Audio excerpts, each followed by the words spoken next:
비가 오는 토요일입니다. 오늘 비가 전국적으로 온다고 했었지요.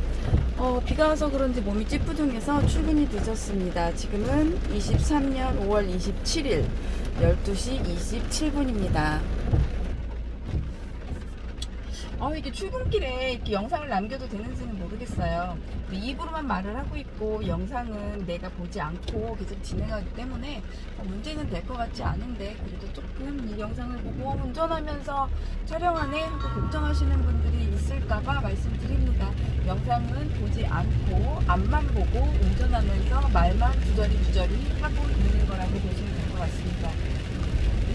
며칠 전에 제가 영상에 무기력하다라는 내용을 남겼습니다. 그래서 오늘 아침에 샤워하다가 이 무기력을 탈출할 수 있는 방법이 무엇일까라는 걸 한참 이제 고민을 하게 됐어요. 그러면서 과연 이게 무기력일까? 내가 무기력해서 무기력증에 빠지는 걸까? 라는 생각이 번뜩 났어요. 나는 게으르다. 게을러서 게으름을 무기력으로 포장하고 있는 건 아닐까 라는 생각을 했습니다. 게으르다, 그리고 동기가 부족하다, 그걸 무기력이란 하나의 그런 심리적 상태로 전가시키는 거라는 생각이 들었습니다. 그래, 난 무기력하지 않아. 왜냐면 또 일을 할 때는 잘하거든요. 무기력하다고 하면 일을 할 때도 의욕이 없고 하기 싫고 그래야 되는데 그렇지는 않아요. 일이 생기면 또 잘해요. 과연 이건 무기력하고는 좀 다른 거다. 게을러서다. 게을러서 내가 하고 싶은 계획을 착착착 수행하지 못하기 때문에 난 무기력해, 그래서 못하는 것 같아 라는 생각이 들었어요. 그러면 이 게으름을 어떻게 극복할 것인가? 게으른 사람이 게으름을 천성적으로 기질적으로 게으른데 이걸 해결할 수 있는 방법이 뭘까? 스케줄이구나. 스케줄표를 짜자. 그런데 내가 스케줄표를 안 짜는 것도 아닌데 수도 없는 스케줄표를 짜보고 계획을 했는데 그걸 실행하지 못했어요. 그 이유가 뭘까? 스케줄표를 잘못 짰다. 나에 맞는 스케줄표가 아니다. 과연 그럼 나에 맞는 스케줄표는 어떤 것일까요? 그거에 대한 고민을 하게 됐어요. 샤워를 제가 10분에서 15분 아주 짧게 합니다. 그 시간에 어마어마한 고민을 했습니다. 집중이 되는 시간, 내 머릿속에 습관적으로 몸이 의식하지 않고, 정신이 의식하지 않고 습관적인 일을 하는 동안에 머리는 무언가를 생각하는 거, 그게 정말 효과가 있는 것 같아요. 그래서 계속 생각을 하는 시간이었어요. 생각에 집중할 수 있는 시간인 것 같아요. 폐쇄적인 공간이기도 하고, 손은 의식하지 않고 원래 하던 루틴대로 내 몸은 움직이고 있으니 이 머리가 좀 안정적으로 회전이 되는 시간이 아닌가라는 생각이 들었습니다. 그래서 어떻게 했냐면 스케줄을 짜는데 중요한 걸 제일 아침에 짜자. 제일 먼저 짜자. 제가 게으름의 가장 핵심은 그 다음날 무엇을 해야지 라고 계획을 짜놨는데 일어나지 못해서 실행하지 못하는 경우들이 많더라고요. 일어나서 실행을 하려면 가장 강력한 거, 순간 내가 벌떡 일어날 수 있는 걸 아침에 짜자. 무엇이 있을까?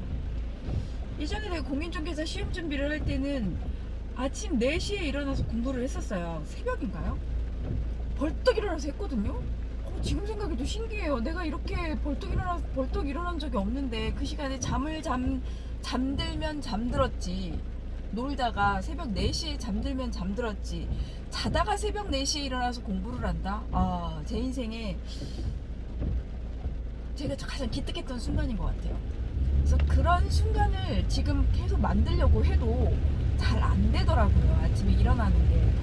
이게 나이가 들면 새벽잠이 없어진다는데 나는 아직 청춘인지 아직도 새벽잠이 많습니다. 그 시간에 무엇을 넣어야 될까? 뭔가 딱 가장 중요한 거, 정신이 번쩍 난 거, 꼭 해야 되는 거를 그 시간에 넣어야 된다는 생각이 들었습니다. 그 시간에 못 넣더라도 그래도 중간중간에 스케줄표를 우리가 뭐 일 단위로 주간 단위, 뭐 월간 단위, 주간 단위, 일간 단위, 시간 단위, 분 단위, 요즘엔 10분 단위로 이제 스케줄표를 짜라는 얘기를 하더라고요.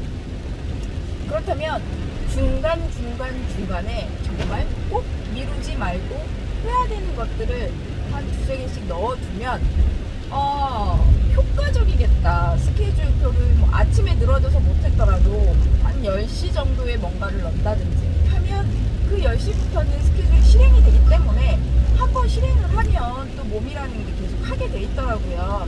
중간중간에 넣고 무기력할 타입에 맞춰서 중요한 걸 하나씩 꼭꼭꼭꼭 하기 싫은 시간에 맞춰서 꼭 해야 되는 걸 꼭꼭꼭꼭 넣다 보면 뭔가 모르게 하지 않을까요? 숙제처럼.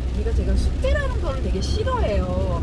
숙제는 내가 하고 싶어서 하는 게 아니라 누군가에 의해서 아니면 무슨 상황에 의해서 의무적으로 해야 되는 건데, 이 나이 들어서 의무적으로 무엇을 해야 되고 누군가에 보여주기 위해서 검사받기 위해서 해야 되는 숙제가 참 불만족스럽더라고요. 성인이면 조금 자발적으로 해야 되는 거 아닌가? 그런 생각이 들었어요. 근데 이 이룰성의 성인은 아니겠죠. 저는 이룰성의 성인이 아니니 어쩔 수 없이 피자발적인 누군가의 타인에 의해서 아니면 외부적인 요인에 의해서 할 수밖에 없는 것들을 중간중간에 하나씩 넣음으로 인해서 조금 하루를 알차게 보내는 효과가 있지 않을까라는 생각을 했습니다. 오늘 영상이 너무 길어지는데요. 제가 5분에서 7분 사이를 넘지 않으려고 합니다. 영상을요. 자, 여기까지입니다. 오늘 비 많이 오는데요. 다들 비 오는 날 빈대떡에 막걸리 딱 좋을 것 같은 날씨입니다. 네, 파이팅 하십시오. 주말입니다. 오늘 토요일, 그리고 일요일, 그리고 월요일은 대체 공휴일입니다. 파이팅 하세요. 행복하세요.